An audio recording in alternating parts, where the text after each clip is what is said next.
Ren, Memorial Day weekend is almost upon us, and we all know what that means. We remember those who gave their lives for our freedom.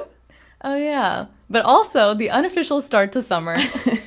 Well, when you're listening to this, Mabel and I will both be on Memorial Day weekend trips. So I will be en route to Washington State to visit my best friend from childhood. And while Ren is having a nice, relaxing, beautiful time in the Pacific Northwest, I'll be going to two weddings back to back. So one is in Michigan, and then the next day I fly to LA for another wedding, which I'm excited for because it's my best friend's wedding. That'll be so fun. I cannot wait to hear all about it. And it's true, being in the wedding era of our lives, travel is such a focus. So whether you're going to a wedding or multiple weddings or just going on vacation, today we want to give you everything you need to know about summer travel and the recent air traffic woes. So let's start with the fun stuff. You probably all heard that Airbnb is redesigning their app and expanding from just stays to offering services and experiences. Yeah, they're rolling out in 260 cities around the world, and you can book services in 10 categories. So tell me which one you're most excited about. Catering, chefs, I guess that's different. Hair, makeup, massage, nails, personal training, photography, prepared meals, and spa treatments.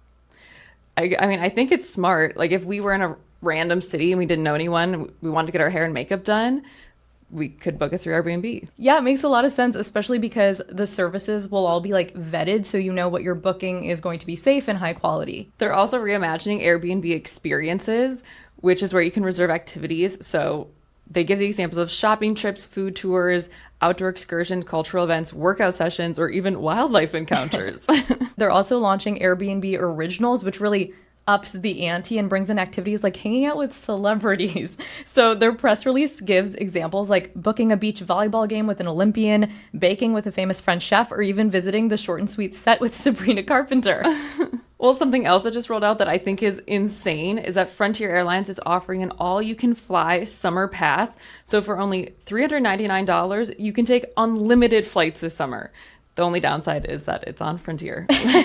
Yeah, that's a rough trade-off. But if you're braver than we are, they have an annual pass for $599. And if you're not ready to commit to that, they're offering a limited time $99 pass for the first month, which is actually really good. That is crazy. Like that's one flight, but you get unlimited for a month. And obviously, like one of the downsides of traveling for some people is having to like compare flight prices and plan an itinerary. Like it can be so overwhelming. So there's a lot of AI travel hacks that can actually plan your entire trip for you. Google just released its digital concierge called Gem that remembers your preferences. So like whether you like backpacking or local food or modern art, and then it can give you recommendations on destinations. And since we're all already using Google Flights, they just released a hotel tracker. We also found a way that you can copy your dream Instagram travel itinerary. So Expedia has this trip matching tool where you can share like a travel Instagram reel with them. Just send it to @Expedia on Instagram. And within a couple minutes, they'll create an entire itinerary based off what you shared with them. That is so cool. You just also have to have the budget for some of these crazy trips we see on Instagram. That is true. Well, it looks like Asia will be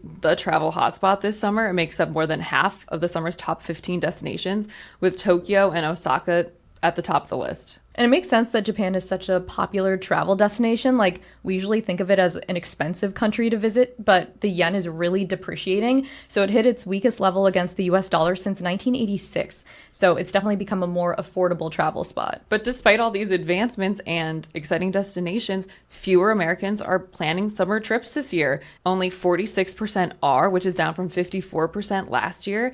And the biggest reasons that they cite are money because of tariffs and the risk of recession, and safety with all the recent accidents. So to get all our travel questions answered, we spoke to USA Today travel reporter Zach Wichter. So Zach, I think a question at the top of a lot of travelers' minds right now is what is going on with all of these air traffic control communication outages? There was just another one yesterday at Newark, and we know last week at Denver. So it's a great question. And yeah, definitely something I'm hearing a lot. So the first thing I want to emphasize is that flying is still extremely safe. And a lot of the delays and cancellations that we've seen in the wake of these outages is the FAA and airlines responding to make sure that they are flying a number of flights that they can handle safely given the issues that they're having with their equipment. So what's behind these outages, right?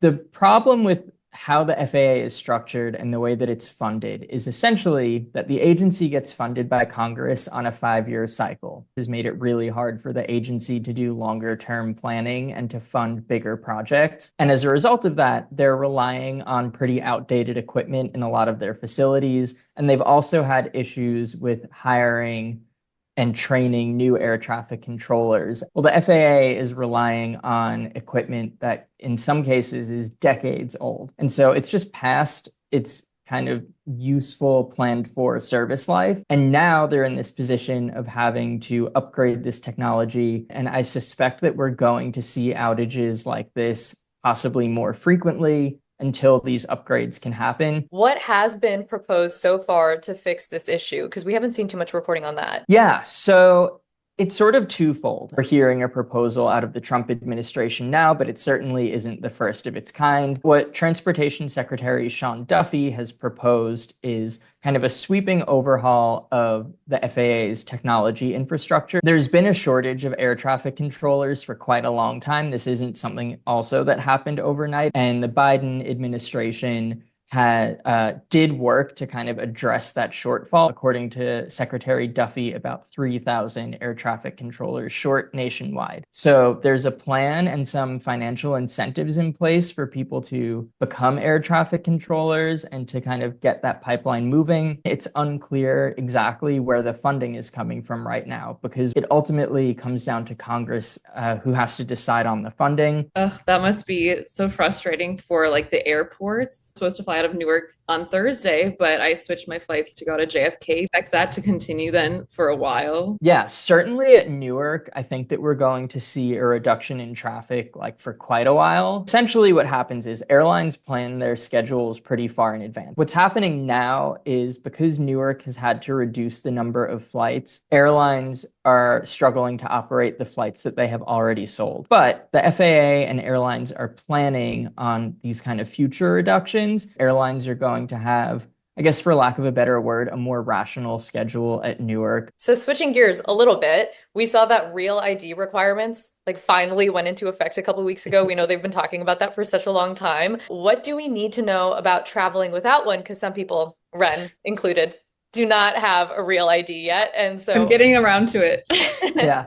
Well, so the good news is when people think of real ID, they think of like the real ID compliant driver's license, which is the one with the star logo or whatever it is in the corner. But that's not the only ID that is actually real ID compliant. So if you have a passport, or like if you're a member of Global Entry and you have the card that they give you, those are also Real ID compliant and can get you through the airport. The TSA does have this sort of alternate procedure for verifying your identity, but it takes more time, so it's going to be harder to get through the checkpoint if you rely on that. And if they're not able to verify your identity through this procedure, then you may be barred from traveling. That is a good thing to know because this weekend kind of kicks off. It's like the unofficial start of summer. Are we seeing any trends or like summer hotspots? Yeah, so the good news is we are seeing airfares at relatively low prices, which is great. Part of the reason for that, unfortunately, may be the kind of uncertain economic picture that we're all facing. So people have been a little more cautious about booking trips for this summer, which I think is understandable. That said, according to Hopper, which is an online booking platform, there are still some destinations that are trending, including Santa Fe in the US. And then we're also seeing people still with relatively high demand for international travel. So like one of the top destinations there is Phuket, and then also Japan remains really big on the list. how do you think the change in US politics and the economy has changed travel this summer? Yeah, so I mean, we're definitely seeing a little more uncertainty, and we've also heard a lot of international travelers who are choosing to book away from the US who like may live abroad and may have planned a vacation to the US previously, but now are choosing other destinations. One thing that has been interesting with the kind of economic uncertainty is airlines typically release a financial forecast for the full year. A lot of them in the previous quarter pulled their full year guidance because they said that like there's all of this economic instability. And so we know you've done some reporting on airline updates to first class and even economy cabins. Like any airlines people should book now that look like they've upgraded quite well? Yeah, so I would say for most travelers, especially if you're flying in economy, there isn't a huge difference between economy on one airline or economy on another. In terms of the more premium cabins, I feel like every airline is kind of either rolling out or planning to have new premium cabins now, just because there's kind of new technology and new seats available. So, like Lufthansa and its partner airlines are rolling out new business and first class cabins. And one specific innovation that I thought was really cool is they're the first airline to do heated and cooled seats in business and first class like you would get in a car. And I think that that's just like a really nice kind of premium touch. And just to kind of round out, do you have any best like summer travel tips for people who either